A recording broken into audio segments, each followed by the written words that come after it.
Sometimes a phone comes along that just doesn't make sense. Like, how is it even possible at this price point? I honestly didn't expect this phone to actually make me question my daily driver, and that's what happened with the Tecno POVA 7 Pro 5G.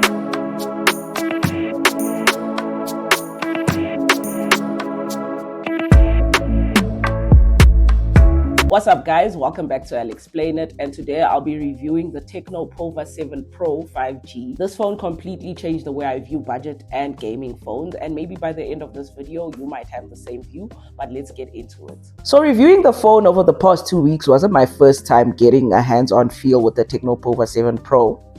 I had the chance to play around with it at Comic-Con and then again a few weeks later at the official launch. But I was still excited when Tecno sent it over for review.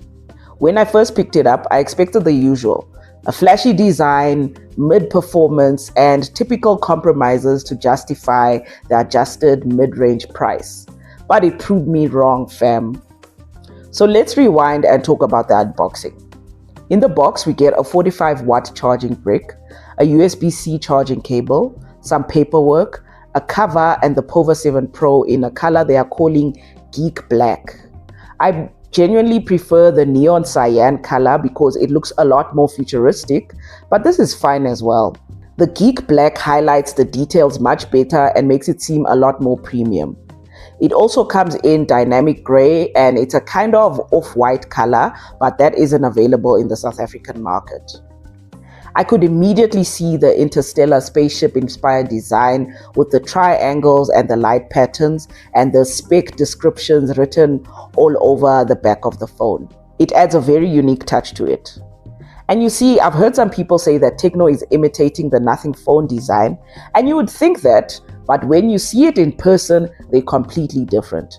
The phone isn't even transparent, and also the POVA 7 Pro is being marketed as a gaming phone, so it's definitely fitting that gaming aesthetic and feel. Honestly, I'm very pro innovative and interesting phone designs, so I really like this. I hate boring phone designs. Around the camera setup, it has the LED lights that can be customized to turn on for notifications or when gaming, and other various settings and customizations. This is my favorite random/gimmicky feature of the phone, and it's definitely its best party trick. The design is very futuristic and gamer-esque, but what surprised me most is the display. It has a 6.78-inch AMOLED display with 144Hz refresh rate, which is essential for gaming to make sure you have a smooth and seamless experience.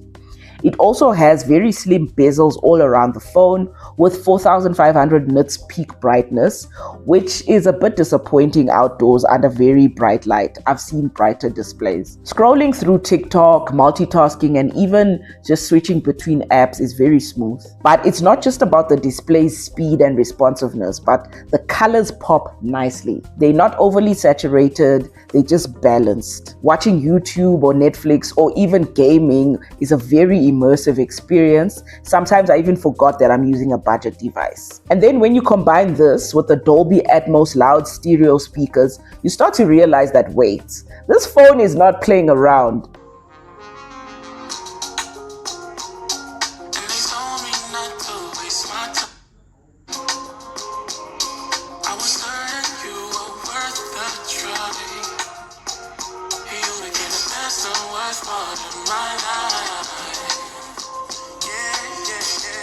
I give props to the audio and visual elements of the POVA 7 Pro. Tecno really went all in to make it a good and immersive viewing and auditory experience. But now let's talk about performance, because what good is great display and great audio with poor performance? I had very high mid-range expectations for the POVA 7 Pro because they came in hot with the gaming design and a 144Hz refresh rate, right? The Tecno POVA 7 Pro uses the MediaTek Dimensity 7300 5G processor, which is a good mid-range chip that balances performance with power and efficiency. This allows the phone to handle demanding games in the mid to high settings range. I used it to play for hours, sometimes 2 to 3 hour sessions, and the game never throttled or lagged. A nice touch that I always love with Tecno is the game space, its integrated gaming hub. It's cool that your whole gaming library is in one space with all the settings, the game optimization, churn features,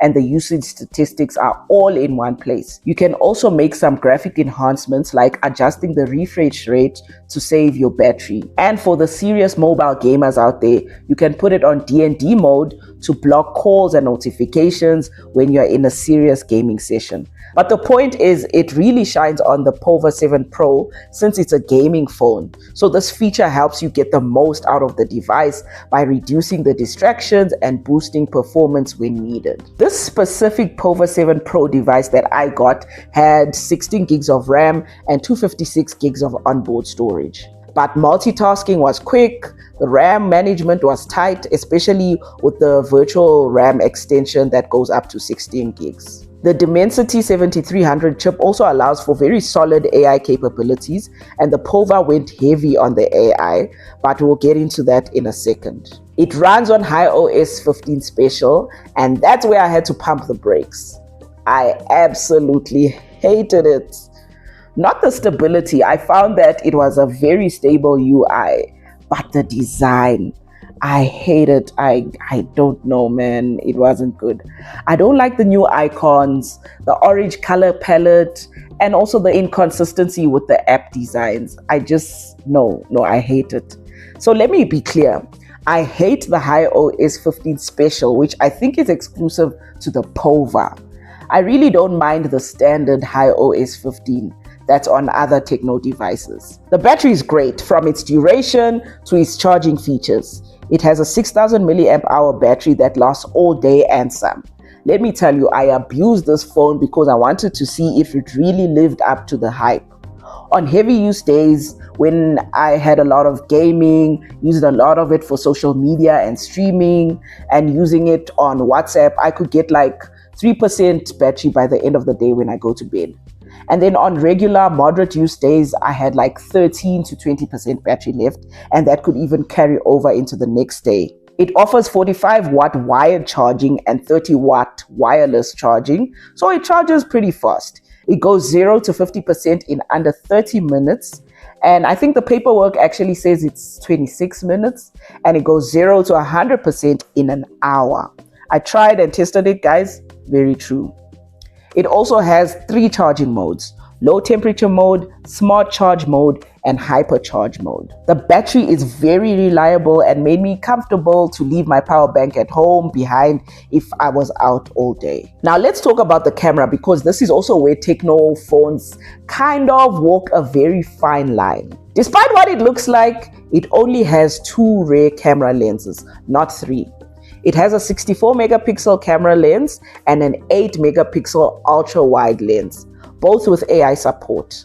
And it also has a 13 megapixel front selfie camera. Daylight shots were detailed, and it gave good skin tones that were natural, and it also had very good dynamic range, and it was good for the most part.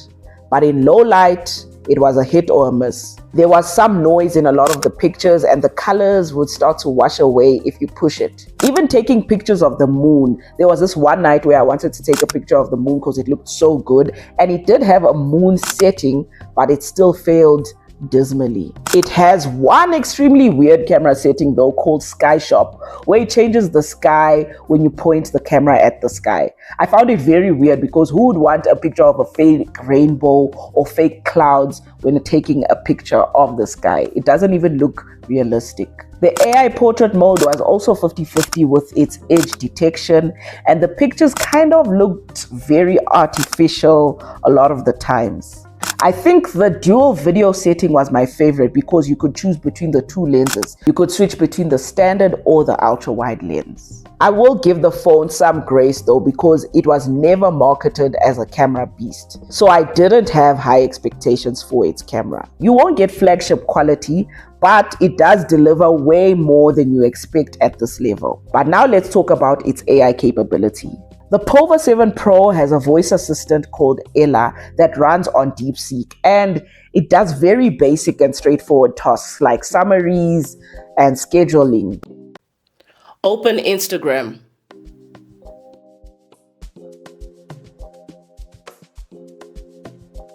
Draw a picture of a dog.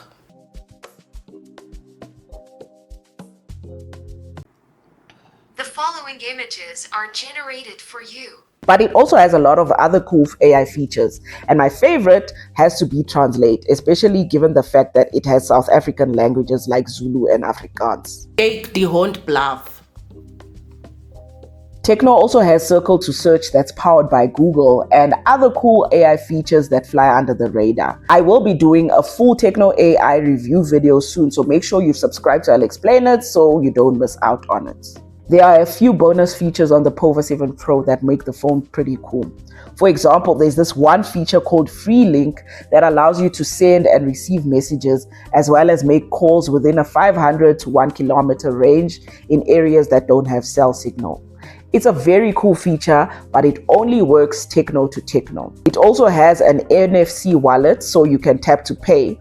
And for me, tap to pay has become something I cannot live without on a phone because I always have to have my card on my device these days. It also has an IP64 water and dust resistance rating, so it can handle a few water splashes. And the POVA 7 Pro has 5G connectivity, which is becoming the standard in mid-ranges these days. The POVA 7 Pro costs 12,999 Rand, which is a very fair amount for all these features. This phone has a lot of personality, from the design and the LED customization to the new HiOS 15 special UI. You can tell that it's built for a younger audience who actually enjoy tech and gaming. It gives power and features to people who actually need it, that is, gamers, without the guilt of them having to spend a fortune. So after reviewing the Tecno POVA 7 for about 2 weeks, it made me realize that innovation doesn't necessarily mean expensive. It just means having a very smart design and understanding your audience. So, is the Tecno POVA 7 Pro 5G perfect? No. The camera could improve, and HiOS 15 Special is terrible for me. But this phone delivers confidence in performance, in battery life, and in everyday use. It proves that budget and mid-range doesn't necessarily mean basic. So if you're looking for a fun and innovative device that performs well and lasts long, then I would definitely recommend the Tecno POVA 7 Pro 5G. It's such a mouthful. The Tecno POVA 7 Pro 5G. There we go. So if you enjoyed this video, don't forget to drop a comment, like, and subscribe to my channel, and I'll see you in the next one.